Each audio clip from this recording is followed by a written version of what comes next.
सा किताबों में तेरे ख्यालों में है, दिल के मोहल्ले में जरा सा किताबों में तेरे ख्यालों में है। जय श्रीराम, जय शिवराय मित्रांनो. तर डेमोमध्ये बघितल्याप्रमाणे रील क्रिएट करण्यासाठी आपल्याला अलाइट मोशनची गरज लागणार आहे. तर सगळ्यात पहिल्यांदा काय करायचं, अलाइट मोशन ओपन करून घ्यायचं आहे आणि प्रोजेक्ट्समध्ये यायचं आहे. प्रोजेक्ट्समध्ये आल्यानंतर आजच्या व्हिडिओमध्ये वापरले जाणारे जो बीटमार्क आहे तो आपल्या आजच्या व्हिडिओच्या डिस्क्रिप्शन बॉक्स म्हणून इझिली इम्पोर्ट करू शकता अलाइट मोशनमध्ये. अलाइट मोशनमध्ये आल्यानंतर तो बीटमार्क ओपन करून घ्यायचा आहे. ओपन करून घेतल्यानंतर व्हिडिओमध्ये वापरले जाणारे लेयरिक्स आहेत ते इथं तुम्हाला प्रोव्हाइड केलेले आहेत. तर फक्त काय करायचं आहे, खालील प्लसची नाव क्लिक करून मीडियामध्ये जायचं आहे आणि मटेरियलमध्ये तुम्हाला व्हिडिओ दिलेला आहे तो व्हिडिओ फक्त काय करायचा आहे, ॲड करून घ्यायचा आहे. ॲड करून घेतल्यानंतर प्रॉपर बघू शकता याची शेवटपर्यंत लेंथ आहे आणि हाच व्हिडिओ लॉंग प्रेस करून बॅकग्राऊंडला घेऊन यायचा आहे.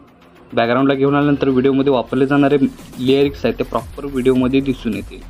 आता लेयरिक्स ॲड करून घेतल्यानंतर नेक्स्ट स्टेप काय करायची, आपल्याला मॉडेल इफेक्ट ॲड करायचा आहे. म्हणजे जो मॉडेल इमेज आहे तो तुम्ही तिथं स्वतःचा इमेज ॲड करून हा स्टेटस आहे तो क्रिएट करू शकता.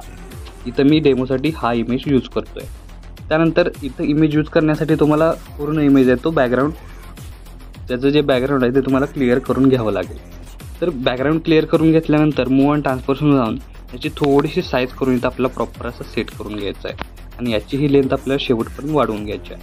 फक्त याला काय इन अँड आउट हा जो ॲनिमेशन देण्यासाठी सगळ्यात पहिल्यांदा स्टार्टिंगला येऊन मूव्ह अँड ट्रान्सफॉर्मेशन जाऊन प्रॉपर पूर्ण इमेज आहे तो खाली घालवून टाकायचा आहे आणि इथं प्लस की द्यायची आणि लास्टला येऊन परत एकदा एक प्लस की देऊन पूर्ण इमेज आहे तो प्रॉपर अशा प्रकारे वरती सेट करून घ्यायची. बघू शकता एवढा आपण आपल्याला घेऊन यायचा आहे. अशा प्रकारे घेऊन आल्यानंतर बघू शकता याला ॲनिमेशन आहे ते तुम्हाला इथं अशा प्रकारे दिसून येणार आहे.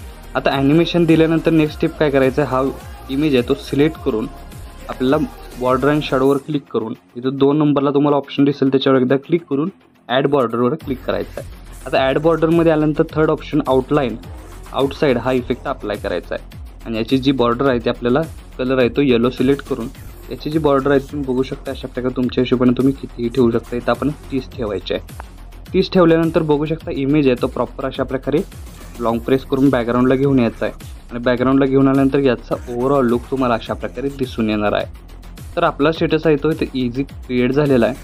तर अशा प्रकारे तुम्ही इथं मुलाचाही करू शकता. ज्याप्रमाणे आपण मुलीचा इमेज ॲड केला त्याचप्रमाणे मुलाचा इमेज ॲड करून हा स्टेटस आहे तो क्रिएट करू शकता. आता याला सेव्ह करण्यासाठी वरती ॲरो चिन्ह एकदा क्लिक करून व्हिडिओचा ऑप्शन सिलेक्ट करून एक्सपोर्टवर क्लिक करायचं आहे. अशा प्रकारे आपला स्टेटस आहे तो HD मध्ये सेव्ह होऊन जाईल. तर आजच्या व्हिडिओमध्ये एवढंच मित्रांनो, भेटूया आपल्या पुढच्या व्हिडिओमध्ये.